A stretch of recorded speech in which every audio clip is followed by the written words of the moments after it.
The town of Blackthorn had a secret, one buried deep in the forest, hidden beneath twisted trees and layers of dead leaves. They called it the Forgotten Graveyard. Legends spoke of mourners who vanished there, of twisted figures glimpsed between the trees. Most avoided the place, but curiosity has a way of luring people to dark corners. In the fall of 1976, a group of 4 teenagers decided to test their courage. Allison, Darren, Marcus, and Beth had heard the stories all their lives. Allison was the boldest of the group, always chasing a thrill. "It's just an old cemetery," she laughed. "What could possibly happen?" They set out one evening just before sunset, flashlights in hand. The forest was colder than expected, the air sharp and stale. Birds stopped singing as they pushed deeper into the woods. The wind seemed to whisper in their ears, snatches of words that they couldn't quite make out. After nearly an hour, they stumbled upon the graveyard. The headstones were crooked and cracked, some swallowed entirely by the earth. The names carved into the stone were faded, some barely legible. "Creepy," Darren muttered. "Told you," Marcus added. "Let's go," Beth urged, her voice unsteady. But Allison was already walking deeper into the cemetery.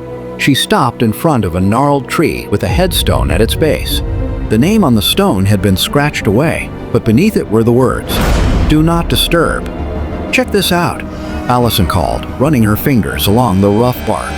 Her hand froze when something cold touched her wrist. She gasped, stepping back. Did something grab me?"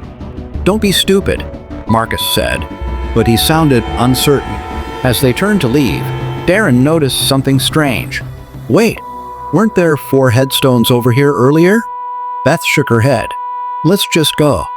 The group started back, but the path had changed. Trees seemed closer now, their twisted limbs curling like fingers. The air turned colder, and the wind carried a faint sound, footsteps shuffling through leaves.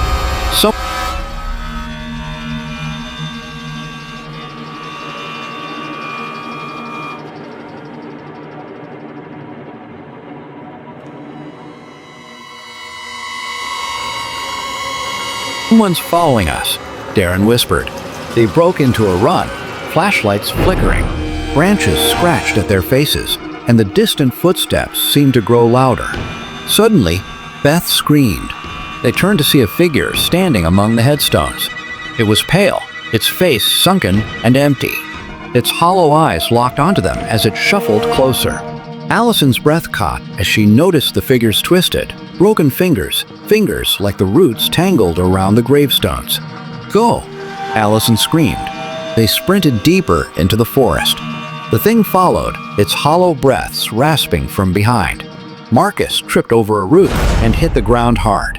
Darren yanked him up just as a cold hand swiped through the air inches from Marcus's face.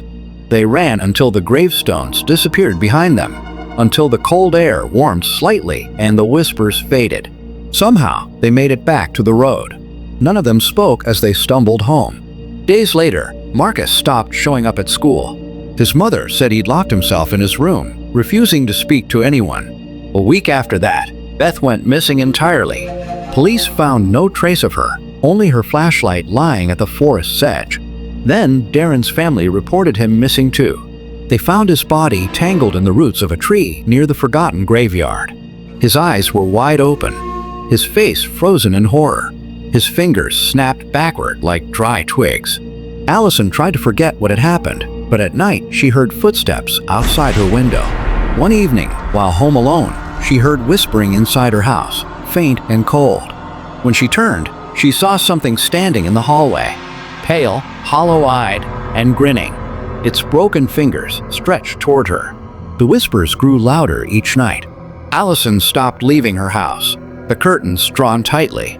She barely slept, her mind unraveling. The whispers seemed to call her name, sometimes mimicking the voices of her lost friends.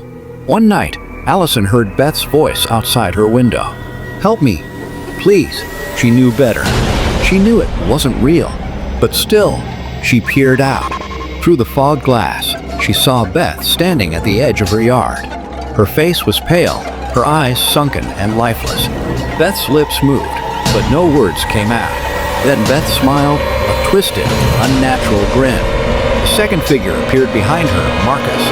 His face, too, was hollow and frozen in agony. Then came Darren, his fingers bent in impossible angles. Their lifeless eyes turned toward Allison's window, and they began to shuffle forward.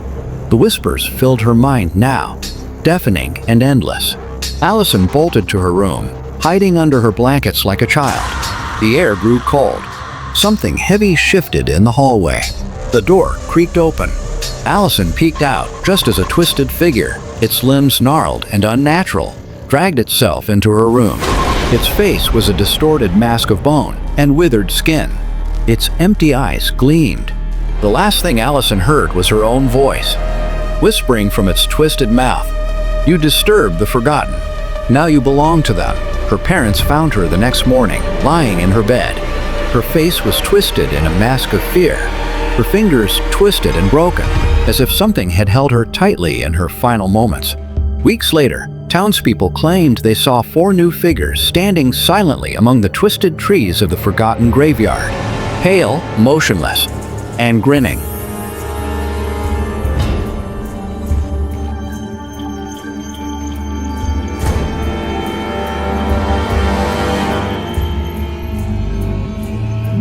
If you enjoyed this chilling tale, don't forget to leave a like and hit that subscribe button for more spine-tingling stories.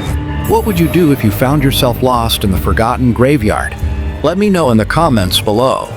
And remember, some legends are better left undisturbed. Stay safe and stay out of the dark.